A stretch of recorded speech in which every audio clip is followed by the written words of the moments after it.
Since wars were good for the rent-a-troop business, Prince William used his royal connections in Denmark and England to provoke these wars. King George III of England rented Hessian soldiers from Mayor Rothschild and Prince William to fight the American colonists. American colonists had already shot down millions of North American Indians whose spears and arrows were helpless against the deadly gunfire. The worst Holocaust in human history occurred not in Nazi Germany, but on American soil.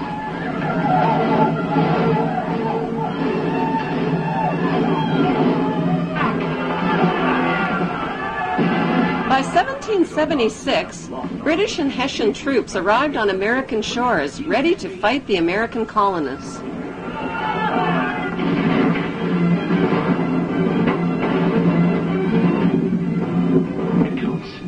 They're preparing for an attack. And we won't have long to wait either. See there? Hessian troops to the north.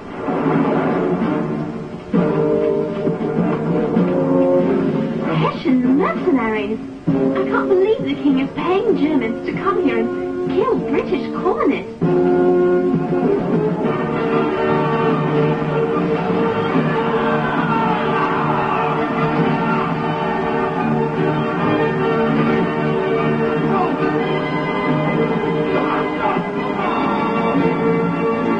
The colonists won their independence, and Mayor Rothschild won his blood money for the heads of each and every Hessian soldier killed on the battlefield. Back in Europe, Napoleon, with his mighty French army, became master of Europe.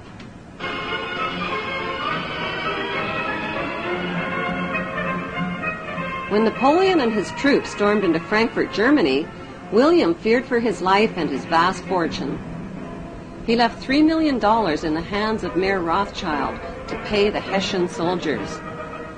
Then he escaped to Denmark to stay with his royal relatives, all of whom were descendants of the tribe of Dan.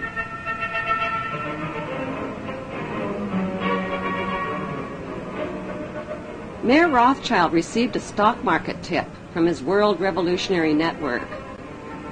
Instead of paying the Hessian soldiers with the $3 million that was left to him by William, he bet the money on his insider stock market tip.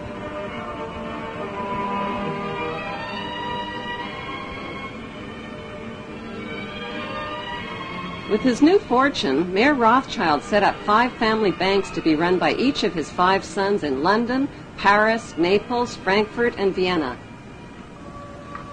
On September 19, 1812, Mayor Rothschild died at the age of 68. He left instructions that the amount of the inheritance must never be made public, that secrecy and ruthlessness must be used in all business practices, and that family members must intermarry with their own blood relatives to keep the family fortune all in the family. All 5 brothers dedicated themselves to their ancestors' world revolutionary dream. That dream was to control the entire world under one world ruler by disarming the nations of the world. A king, the son of David, will purify Jerusalem from the nations that trample her down, destroy the lawless nations, and gather a holy people whom he will lead in righteousness.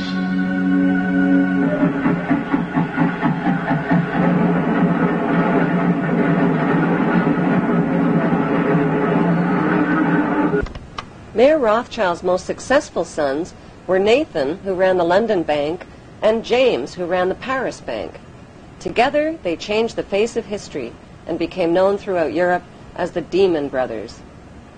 Their father had given them a detailed New World Order plan for world control.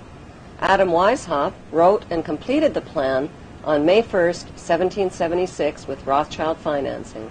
It was a futuristic plan that would put New World Order members over the next centuries into political power positions. I, George Walker Bush, do solemnly swear. I, George Walker Bush, do solemnly. It was a plan to divide and conquer the nations of the world by provoking wars, then profiting from war loans and from the sale of weapons to both sides. Exhausted by war, terror, and chaos, humanity would eventually bow down to one world ruler and one world army as a solution.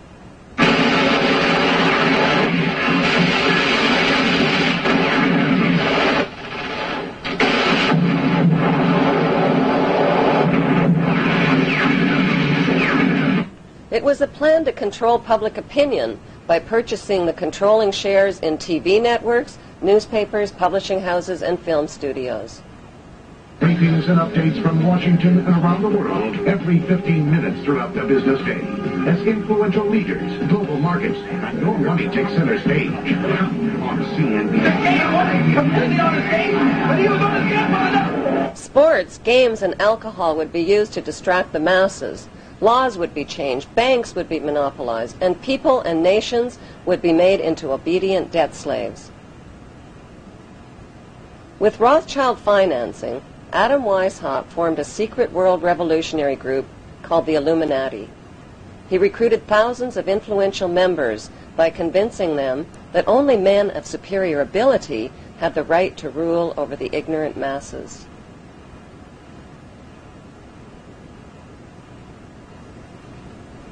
French police exposed the plan when they found documents on an Illuminati courier who was struck by lightning while traveling from Germany to France.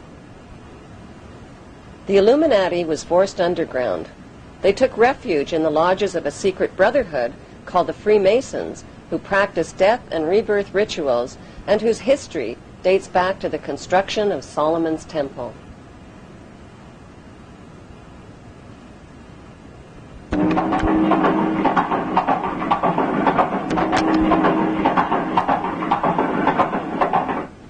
Nathan and James Rothschild came up with a scheme that would put the Illuminati plan for world control into action.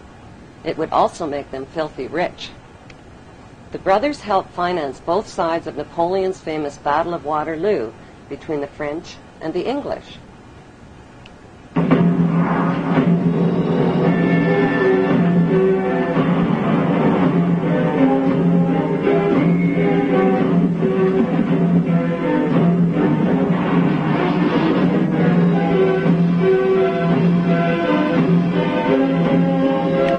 With advanced knowledge of the British victory, Nathan Rothschild spread lies that the British had been defeated, which caused a stock market crash.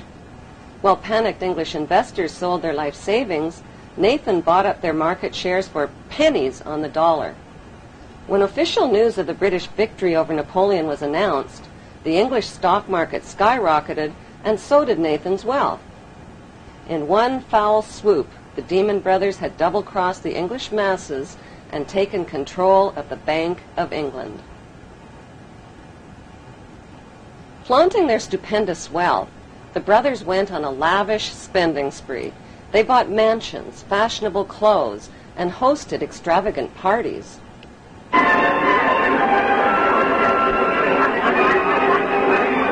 By 1818, they had picked the pockets of French investors by crashing the French government bond market.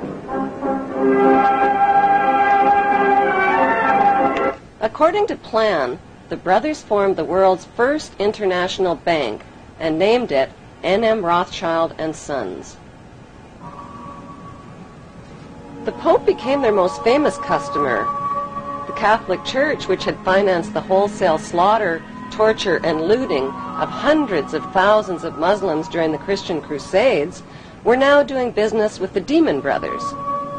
By 1823, the Rothschilds were guardians of the entire papal treasure and took over the financial operations of the Catholic Church.